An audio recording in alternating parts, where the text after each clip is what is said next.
Hey, so I'm going to give a quick demonstration. So this is one of Beelin's pears. It's one of the pears in this Beelin painting that I chose called Two Pears, and I will send it as part of the attachment with the demo and another demo for your test sheet and how to structure it, your test sheet as well.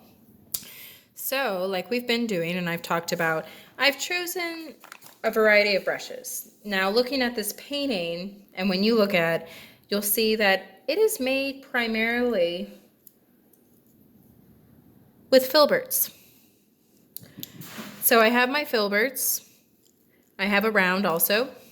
I have another round. I have a filbert. I have a flat. And I have a smaller round. I have my 2 cups of water. I have my cloth.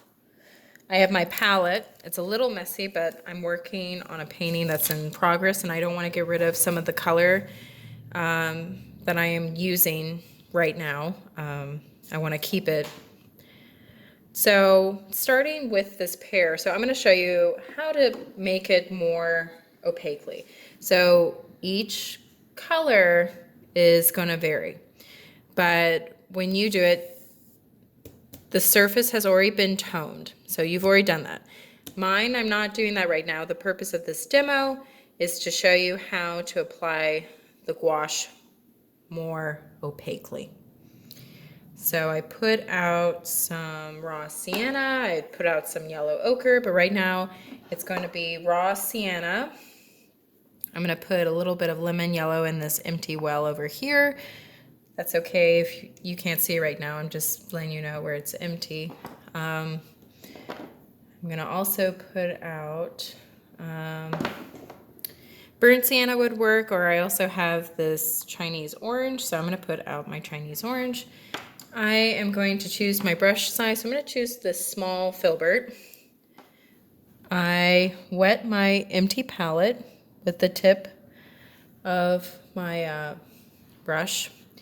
So now I'm going to take this orange mixture and a little bit of that yellow ochre, and that's not yellow ochre, raw sienna, excuse me. And I'm going to mix more. And I'm going to also add in, I'm going to add this raw umber too. Take some of this raw umber. Mix it. I'm also going to add some sepia. And I'm going to take a little bit of that color and I'm going to mix it in. Mix it, mix it, mix it, mix it thoroughly. Mix thoroughly till it's one solid. Now, here, you're going to see how loaded my brush is. Now, you don't want that extra orange on the other, or extra color, so I have to go back in and mix that thoroughly. So, it's still there. Here we go, it's starting to fade. So, see how loaded my brush is? So, now you're going to watch, I'm going to apply it planerly. There it is. Now I'm going to go in for some lemon yellow with that color. And I'm going to apply it like that there. Now, again there. I want to make that more plainer. But see how I haven't used water? This is just all that whole fine gouache. No water yet here. There. There. So I'm just looking at my painting. I loaded my brush. I chose those specific colors and I mixed it up from what I saw. And now I'm laying down the filbert planerly and in different directions. I'm looking at how the painting was described. Now I'm going to clean off my brush.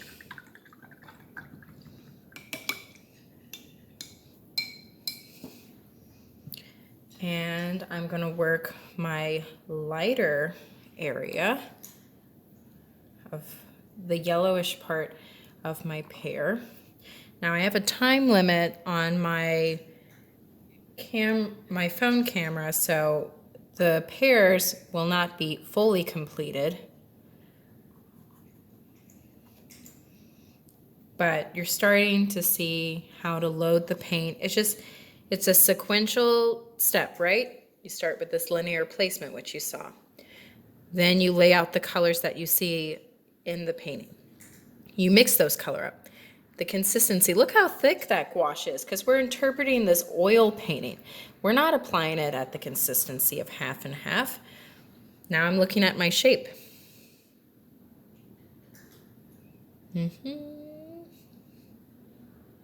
I have to cut into that. It's a little too long.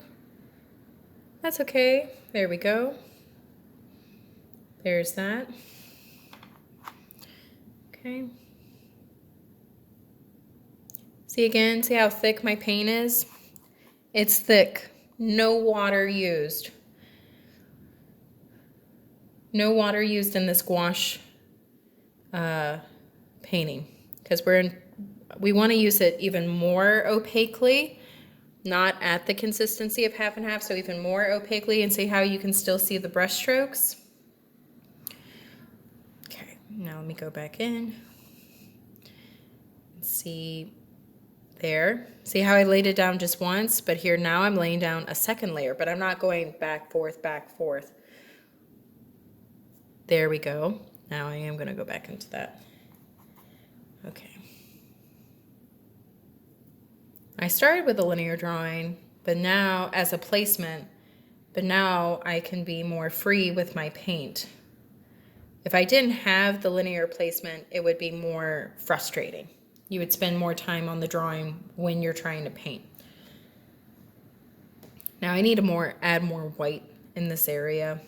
So now I'm going to go in with a flat brush and I'm going to place this color in. I mean, clean off this, not empty.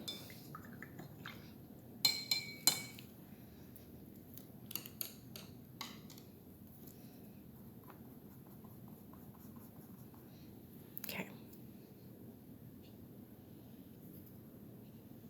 That needs way more paint. That's okay. I can get more paint.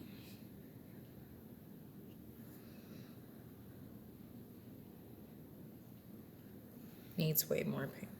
So I have to go back and load my brush more. See how it's dragging? We don't want it to drag.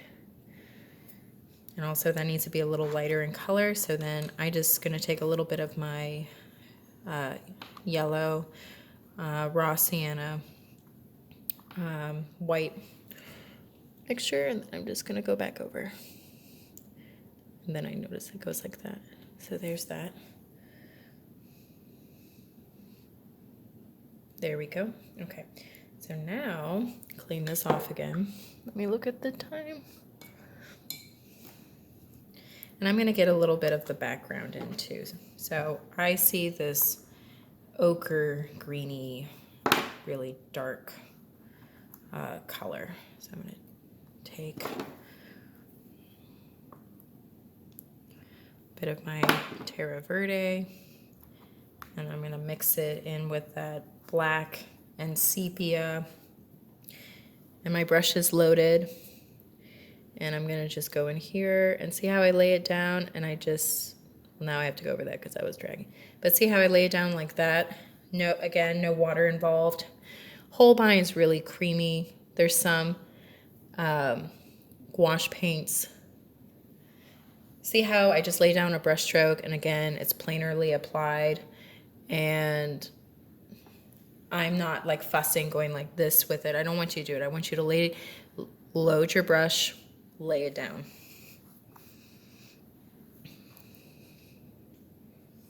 Now see, I need more paint. That's not enough.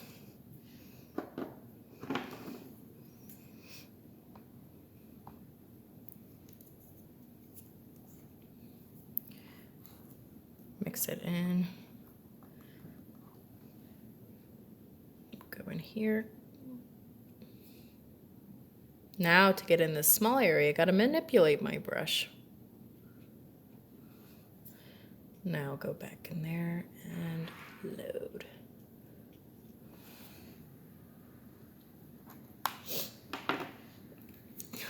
Then I notice one of the brush strokes goes that way. See, I just look at the different directions of the brush stroke. I'm specific about the color. I know with gouache, you have to work in layers. You cannot blend. You have to go back. But I want you to load the paint and lay it down really opaquely and just once. I don't want you to layer. See, now I have to go back in for more paint. But this is a difference. It's not fussing. I'm going back over. And see how I just lay a brush stroke down one at a time?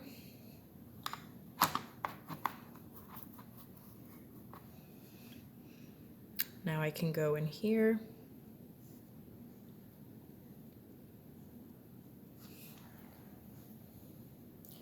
Now that's going to need more paint because see how it's dry right there.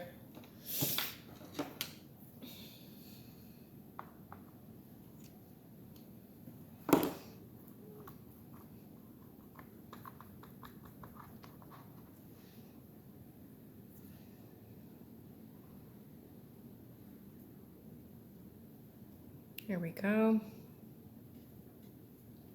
There. And that needs to come in there. Great. Now I need just a little bit of black.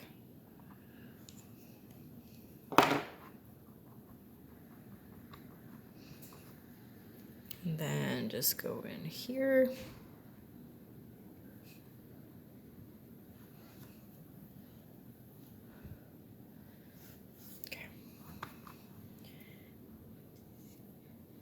It needs more paint. I need to put on more paint. It's too dry there. Okay.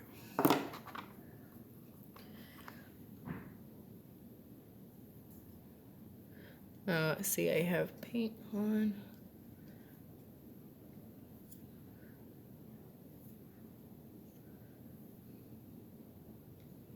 Go. Okay. Now I need it. That's laid down horizontally. Great. Okay.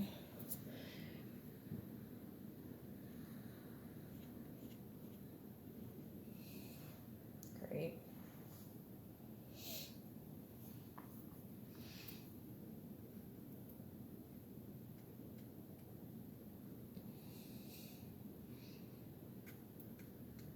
There. So lay it down, lay the brush down. Great. Make sure it's always loaded because the times that it was starting to get dry is because I needed a little more paint. If you're working with Holbein, you really don't have to worry about using any water, and see how it's really opaque? So that's what I want you to do. So 1, you have your linear drawing. 2, you mix up the specific colors that you set up your palette and mix up the specific colors that you see with the gouache, and you lay it out on your palette in the wells, the bigger areas to mix. And then 2, you load your brush. So you have a lot of gouache paint on that brush, not a tiny bit, no water involved. And you lay it down plainly with that loaded brush just once. And you're noticing the different directions of the brush stroke as you lay it down. And you're still being direct with the color, temperature, and value. So that's how I want you to begin. All right. Thank you.